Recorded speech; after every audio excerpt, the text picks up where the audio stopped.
Hello guys, कैसे हो आप लोग। आई थिंक प्रोफेशन वगैरह बहुत ही बेहतरीन तरीके से चल रही होगी। और इस वीडियो में मैं स्पेशली बात करने वाला हूँ दिल्ली पुलिस जो हेड कांस्टेबल मिनिस्ट्रियल वाली पोस्ट है उसमें जो टाइपिंग टेस्ट है उसके बारे में। तो देखिए मैंने सारे पॉइंट्स नोट कर रखे हैं कि कौन कौन से पॉइंट हैं जिसकी वजह से आपका जो स्पीड है और एक्यूरेसी वो आपका इंप्रूव होगा।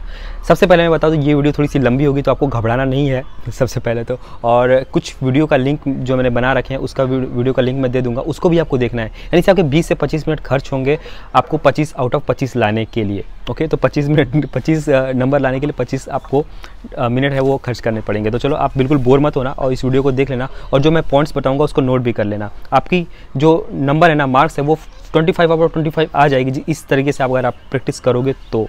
सबसे पहले मैं बता देता हूँ कि आपका जो सिलेबस है ना वो आपके हमेशा माइंड में रहना चाहिए। सिलेबस मैं यहाँ पे नहीं बताने वाला हूँ, सिलेबस का PDF में डाल दूंगा। बिल्कुल आसान सिलेबस है, कुछ ज़्यादा वो है नहीं, मतलब जो लिखने का तरीका है ना सिलेबस वो बिल्कुल आसान, आप समझ जाओगे। अगर आपको फिर भी नहीं समझ में आता है तो मैं कल के टाइम पे सिलेबस का वीडियो भी अपलोड भी कर दूँगा, किस तरीके से उसमें जो छोटी छोटी मिस्टेक्स, छोटी छोटी प्रॉब्लम्स, छोटी छोटी इशू आती हैं कि ये कैसे हो रहा है, वो चीज़ मैं आपको बता दूँगा। लेकिन मोटा मोटी आप ये चीज़ जान लो ओवरऑल कि आपको जो है 25 आउट ऑफ 25 लेके आनी है, और इसके लिए आपको 50 से ऊपर स्पीड होनी चाहिए और एक्यूरेसी वो जो 100% होनी चाहिए। ये दोनों आपको ध्यान रखना है, हमेशा माइंड में रखना है।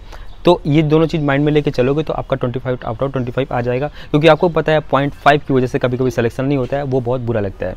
चलो सबसे पहले स्टार्ट करते हैं सिलेबस से। तो सिलेबस मैंने आपको बताया माइंड में रखना है, सिलेबस के बारे में ओवरव्यू मैंने दे दिया।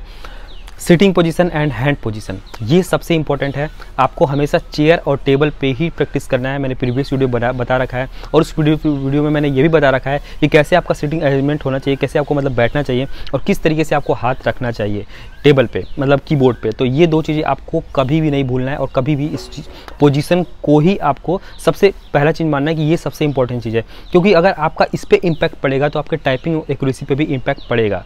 क्योंकि आपको यहाँ पे कॉन्स्टेंटली अपनी स्पीड और एक्यूरेसी को इंक्रीज़ करना है। ऐसा नहीं है CGL या फिर CHSL या फिर NTPC या फिर बाकी एग्जाम्स की तरह कि आपको 40 अपनी स्पीड आ गई या फिर एक्यूरेसी भी 97 96 आ रही है तो बस रुक जाते हैं। तो ऐसा बिल्कुल नहीं है। इस वजह से आपको कॉन्स्टेंटली इंक्रीज़ करना है, कॉन्स्टेंटली इम्प्रूवमेंट करना है आपके अंदर। इस वजह से आपका सिटिंग अरेंजमेंट बिल्कुल अच्छा होना चाहिए। हम एक्यूरेसी की बात कर लेंगे और स्पीड की बात कर लेंगे कि दोनों को किस तरीके से आपको इंक्रीज़ करना है। फिंगर को थोड़ा, फिंगर की बात करेंगे और कीज़ की बात करेंगे तो फिंगर को आपको थोड़ा भी इधर उधर नहीं जाने देना है। क्यों इधर उधर नहीं जाने देना है? क्योंकि आपको पता है कि जो हमारी ये फिंगर होती है और कुछ ऐसी फिंगर्स हैं ना, सबके में ऐसा प्रॉब्लम होता है, वो प्रॉब्लम क्रिएट करता है एक पार्टिकुलर बटन को प्रेस करने में। जैसे Q हो गया, कोने वाला E हो गया, T और Y में बार बार प्रॉब्लम आ जाती है। नीचे वाले जो N और M वाले बटन है इसमें प्रॉब्लम आती है।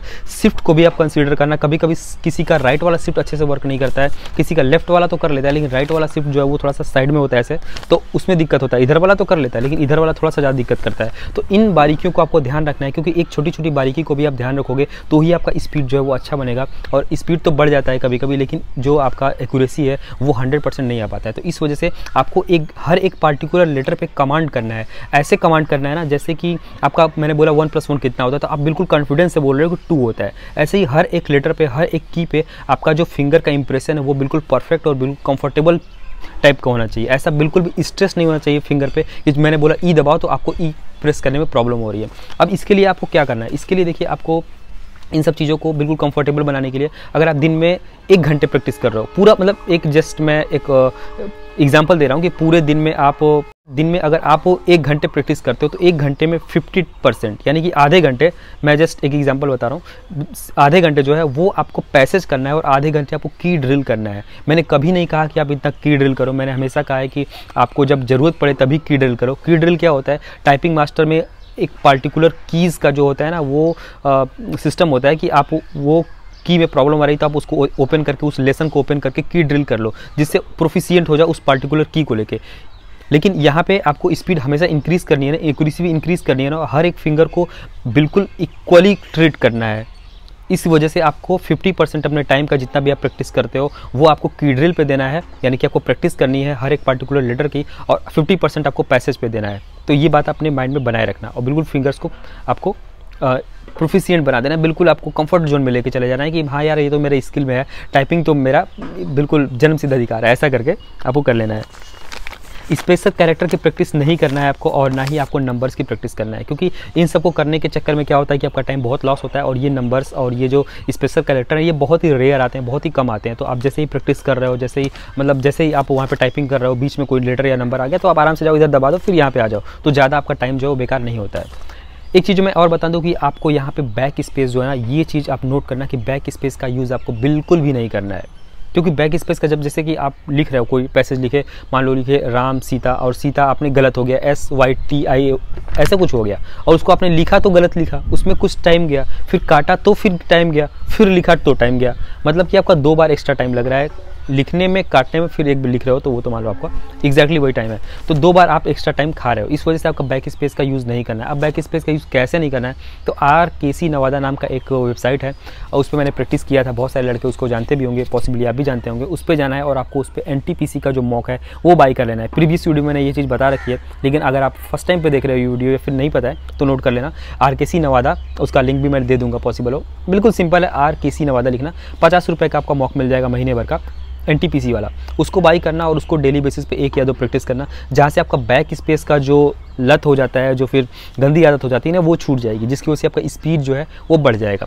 बाकी एक्यूरेसी में तो इससे ज़्यादा एक्यूरेसी भी अच्छी हो जाएगी, क्योंकि आपको बार बार माइंड फोर्स होगा कि हाँ यार मुझे गलती नहीं करना है, गलती करूँगा तो बैक स्पेस यूज़ ही नहीं कर पाऊँगा। तो ये चीज़ मैंने देखी है और अप्लाई भी किया है, क्योंकि मैं जब CGL और CHSL का प्रैक्टिस करता था तो मैं बैक स्पेस बहुत यूज़ करता था। स्पीड तो आती थी बट बैक स्पेस का बहुत यूज़ करता था। लेकिन जब मैंने NTPC के लिए शिफ्ट हुआ, NTPC के लिए टेस्ट दिया, तो मुझे बहुत ही ज़्यादा प्रॉब्लम हुआ बैक स्पेस यूज़ करते करते। लेकिन मैंने जब बैक स्पेस यूज़ खत्म कर दिया तो मेरी एरर्स भी है, एक्यूरेसी भी है, वो भी अच्छी हो गई, क्योंकि माइंडसेट वैसा बन जाता है जैसे आप प्रैक्टिस करोगे। तो ये चीज़ ध्यान रखना। बाकी फिर से कह रहा हूँ कि आपको जो सिटिंग पोजीशन है और जो ये चीज़ें हैं हैंड का पोजीशन है वो बिल्कुल परफेक्ट रखना होगा, और इसके लिए वीडियो मैंने बना रखी है, उसको आप देख लेना, वो बिल्कुल लेटेस्ट वीडियो ही है, वो मैं लिंक भी दे दूँगा। तो 2 चीज़ें हैं, स्पीड और एक्यूरेसी पे आपको डेली बेसिस पे इंप्रूव करना है, और हर एक पार्टिकुलर लेटर पे आपके हर एक फिंगर को बिल्कुल प्रोफिशिएंट हो जाना है। और ये चीज़ करने के लिए आपको 2 चीज़ें करनी है, बैक स्पेस का यूज़ बिल्कुल कम करना है, जिससे आपकी स्पीड बढ़ेगी और माइंड बार बार स्ट्राइक करेगा आपको गलती नहीं करने के लिए, ओके। और बार बार आपको डेली बेसिस पे कीडल करना है, अपने टाइम का 50% देना है, जिससे आपका हर एक पार्टिकुलर लेटर पे, हर एक पार्टिकुलर कीज़ पे, हर एक पार्टिकुलर की पे आपका जो कंफर्ट है वो बहुत ही ज़्यादा बढ़ता जाएगा। तो आपको बिल्कुल कंफर्ट करना है, अपने आप को बिल्कुल स्किल में ये चीज़ एडॉप्ट कर लेनी है। तो आई थिंक ये सारी बातें आपको समझ में आ गई कि और भी ज़्यादा टाइपिंग के लिए कुछ नहीं है। बाकी अगर ऐसा कुछ दिमाग में आता है कि जो कुछ नया हो, जो कुछ मैं आपको बता सकता हूँ जिससे आपकी स्पीड बढ़ सकती है, तो वो मैं आपको बताऊँगा। फिलहाल मैं हूँ इस टाइम पे अपने कमरे पे, और जस्ट आप पीछे येलो कलर का देख रहे हो वो मेरा ऑफिस है। इसके बारे में मैं बताऊँगा कि ऑफिस वगैरह कैसा मिला और यहाँ पे 1 महीने वर्क करने के बाद कैसा लगा, ये सब चीज़ें मैं अभी बताऊँगा। और थोड़ा सा मैंने अभी बताया कि मैं जस्ट यहाँ पे शिफ्ट हुआ हूँ, अभी 20 से 25 दिन हुए हैं, तो सैलरी वगैरह मिलने के बाद थोड़ा सा स्टूडियो वगैरह सेटअप करूँगा, तो वीडियोज़ वगैरह अच्छे से आएंगी। क्योंकि थोड़ा सा जर्नी रहा है 3 to 4 ईयर्स का, स्टडी का ऑब्वियसली सबका रहता है, तो बहुत सारी चीज़ें एक्सपीरियंसड होती हैं, तो उसके बेसिस पे मैं सारी चीज़ें आपको बताऊँगा। तो थोड़ा सा आपको वेट करना पड़ेगा, और मैं भी कर रहा हूँ, तो प्रिपरेशन करते रहो। बाकी टाइपिंग के लिए एकदम बिल्कुल सच बताऊं तो टाइपिंग ज़्यादा कुछ होता नहीं है, बस एक लगता है कि नहीं हो पाएगा, लेकिन आराम से आप टाइपिंग कर सकते हो। आपके पास कितना भी कम डे बचाओ, आप टाइपिंग कर सकते हो। अभी तो महीने भर के आसपास है, 1.5 महीने के आसपास है, तो स्पीड और एक्यूरेसी पे आप फोकस करते रहो। बाकी जय हिंद, टेक केयर। कोई भी कन्फ्यूजन हो तो आप आराम से पूछ सकते हो, और जो नोटिस है उसको मैं अच्छे से एक्सप्लेन कर दूंगा, उसमें कोई दिक्कत नहीं आएगी। फिलहाल आप फोकस करो की ड्रिल पे, और हर एक पार्टिकुलर लेटर और हर एक पार्टिकुलर की पे इफिशिएंट बनने की। जय हिंद, टेक केयर, मिलते हैं नेक्स्ट वीडियो में, बाय बाय। एक चीज़ मैं आपको और बता देता हूँ कि जो टाइपिंग मास्टर है उसका जो की है और उसका जो सॉफ्टवेयर है, उसको मैंने टेलीग्राम चैनल पे जो मेरा ऑफिशियल चैनल है उस पर उसके ऑफिशियल चैनल पे आप डिस्क्रिप्शन में जाओगे ना, तो वहाँ पे पीडीएफ ग्रुप का एक पीडीएफ हियर नाम से एक चैनल है, उस पर मैंने टाइपिंग मास्टर का जो की है और जो सॉफ्टवेयर है उसको डाल रखा है। उसको आप कंप्यूटर पे पेस्ट कर लेना और वहाँ पे इंस्टॉल कर लेना, और नेट ऑफ करके इसको यूज़ कर सकते हो। फिलहाल मेरे पास कोई लैपटॉप नहीं, इस वजह से मैं उसका हैक कुछ नहीं कर पा रहा हूँ कि वो मतलब उसका जो नया वाला लेटेस्ट वाला वर्जन है जो नेट ऑन करके भी आप यूज़ कर सकोगे, ऐसा कुछ नहीं कर पा रहा हूँ क्योंकि लैपटॉप में ये नहीं है मेरे पास, तो थोड़ी सी अभी प्रॉब्लम है। आफ्टर जब मेरे पास लैपटॉप वगैरह हो जाएगा तो टाइपिंग वगैरह के लिए प्रॉब्लम नहीं होगी, तब तक आपका टाइपिंग भी हो गया रहेगा पॉसिबली। तो आप वहाँ से टाइपिंग मास्टर कर लो, बाकी RKC नवादा करो, और आपका ऑफलाइन होना है तो आप ऑफलाइन ही प्रैक्टिस करो। की ड्रिल वगैरह मैंने आपको बता दिया कि टाइपिंग मास्टर से कर लो, नेट ऑफ करके कर लेना, ये चीज़ आप ध्यान रखना। Okay, bye.